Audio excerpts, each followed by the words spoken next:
संक्षिप्त महाभारत के आश्वमेधिक पर्व में जालदान, अन्नदान और अतिथि सत्कार का महात्म्य है।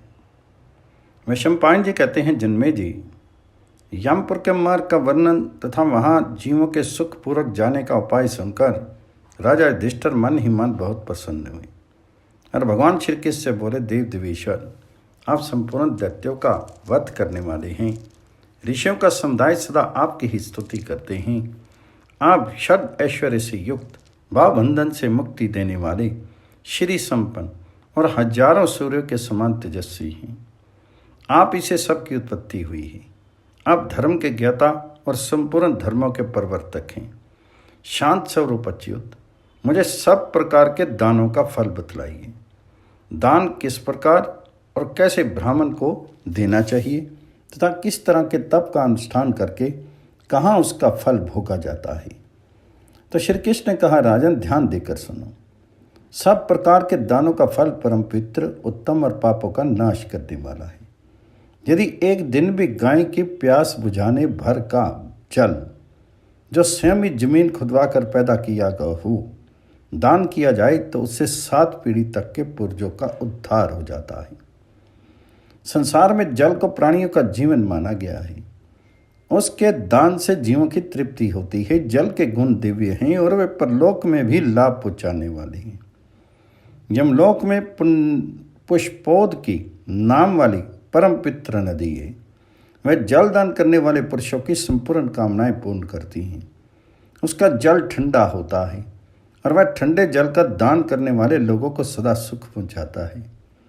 प्यासे मनुष्य की प्यास अन्न से नहीं बुझती, इसलिए समझदार मनुष्य को चाहिए कि वह प्यासे को सदा पानी पिलाया करे। सब प्राणी जल से पैदा होते और जल से ही जीवन धारण करते हैं, इसलिए जल दान सब दानों से बढ़ के माना गया है। सब प्रकार के दान, जप और यज्ञ से जो उत्तम फल प्राप्त होता है, वह सब केवल जल के दान से मिल जाता है। इसमें तनिक भी संदेह की बात नहीं है। जो लोग ब्राह्मणों को सुपक्व अन्न दान करते हैं, वे मानो प्राण दान करते हैं। तेज, बल, रूप, सत्य, वीर्य, धृति, द्युति, ज्ञान, मेधा और आयु, इन सब का आधार अन्न नहीं है।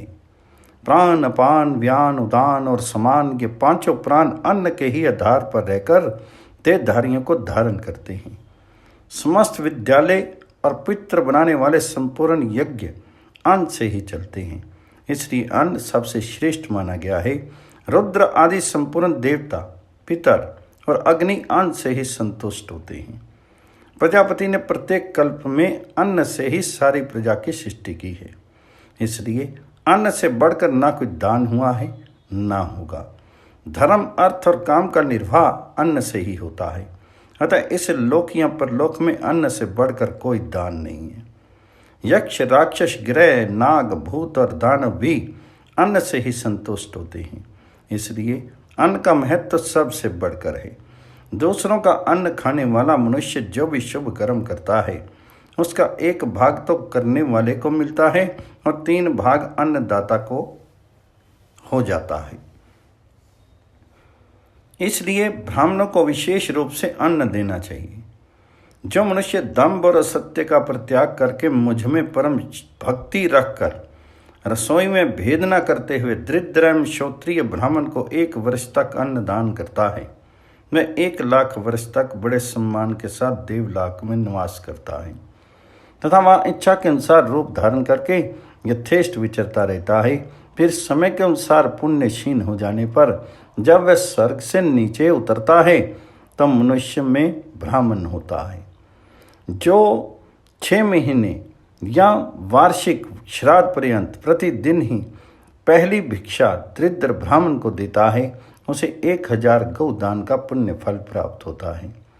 जो 1 वर्ष तक प्रतिदिन की अग्र भिक्षा को वस्त्र से ढककर याचना ना करने वाले ब्राह्मण के यहाँ स्वयं पंचा आता है, वह हजारों कपला गौओं के दान से मिलने वाले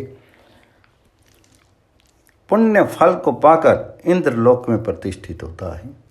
पांडुनंदन, देश काल के अनुसार प्राप्त एवं रास्ता चलकर थके मांदे आए हुए भूखे और अन्न चाहने वाले ब्राह्मण को अन्न दान करना चाहिए। जो धन की आय होते हुए भी याचक को अन्न नहीं देता, वह लोभी मनुष्य कीड़ों से भरे हुए काल सूत्र नामक नरक में गिरता है। लोभ और मोह के कारण विवेक को खो बैठने वाला वह पापी पुरुष उस घोर नरक में 10,000 वर्षों तक वेदना से कर्राता हुआ क्लेश भोगता रहता है। फिर दीर्घ काल के पश्चात उस नरक से छुटकारा पाने पर वह मृत्यु लोक में चंडालों की यहाँ जन्म लेता है और अत्यंत दरिद्र होता है। जो दूर का रास्ता तय करने के कारण दुर्बल तथा भूख प्यास और परिश्रम से थका मंदा हो, जिसके पैर बड़ी कठिनता से आगे बढ़ते हों तथा जो बहुत पीड़ित हो रहा हो, ऐसे ब्राह्मण अन्नदाता का पता पूछता हुआ धूल भरे पैरों से यदि घर पर आकर अन्न की याचना करे तो यत्नपूर्वक उसकी पूजा करनी चाहिए, क्योंकि वह अतिथि स्वर्ग का सोपान होता है।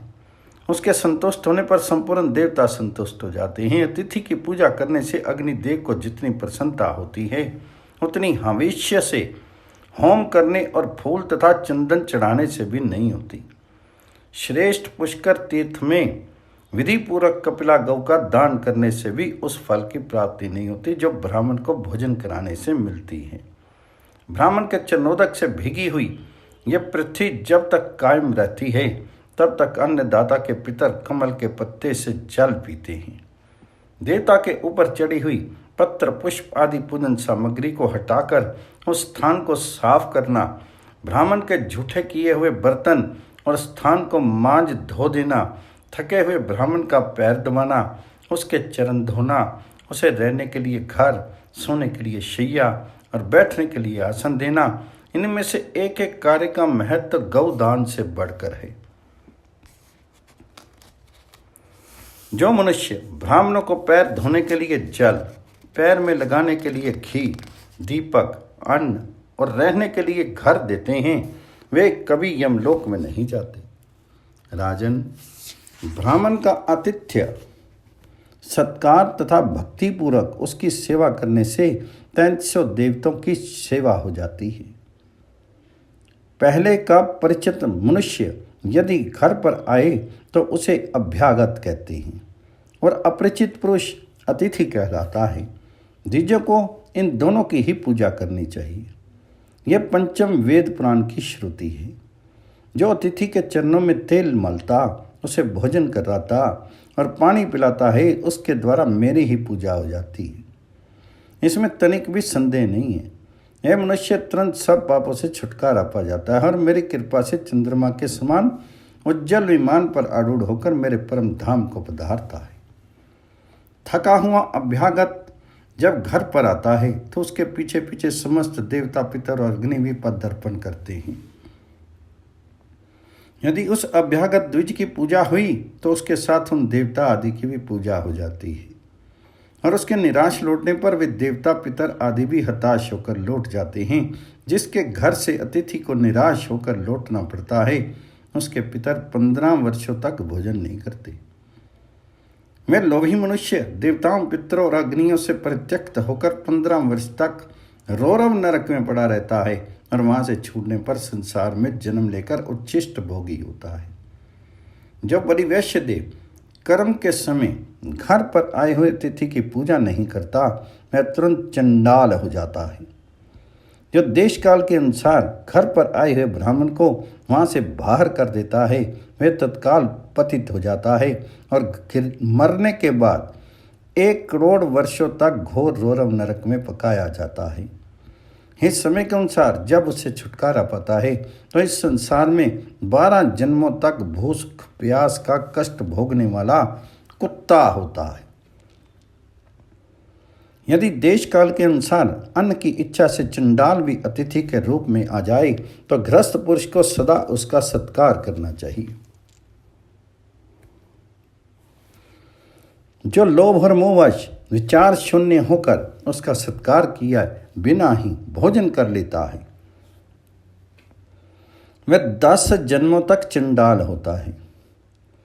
जो अतिथि को निराश लौटाकर स्वयं भोजन करते समय अत्यंत हर्ष का अनुभव करता है, उसे इस बात का पता नहीं रहता कि मैं विष्टा के कुएं में पड़ने वाला हूँ। जो अतिथि का सत्कार नहीं करता उसका ऊनी वस्त्र ओढ़ना, अपने लिए रसोई बनवाना और भोजन करना सब कुछ व्यर्थ है। जो प्रतिदिन सांगोपांग वेदों का स्वाध्याय करता है किंतु अतिथि की पूजा नहीं करता, उस द्विज का जीवन व्यर्थ है। जो लोग पाक यज्ञ, पंचमहायज्ञ तथा सोम याग आदि के द्वारा यजन करते हैं परंतु घर पर आए हुए अतिथि का सत्कार नहीं करते, वे यश की इच्छा से जो कुछ दान या यज्ञ करते हैं वह सब व्यर्थ हो जाता है। अतिथि की मारी गई आशा मनुष्य के समस्त शुभ कर्मों का नाश कर देती है। इसलिए श्रद्धालु होकर देश काल पात्र और अपनी शक्ति का विचार करके थोड़ा बहुत अतिथि सत्कार अवश्य करना चाहिए।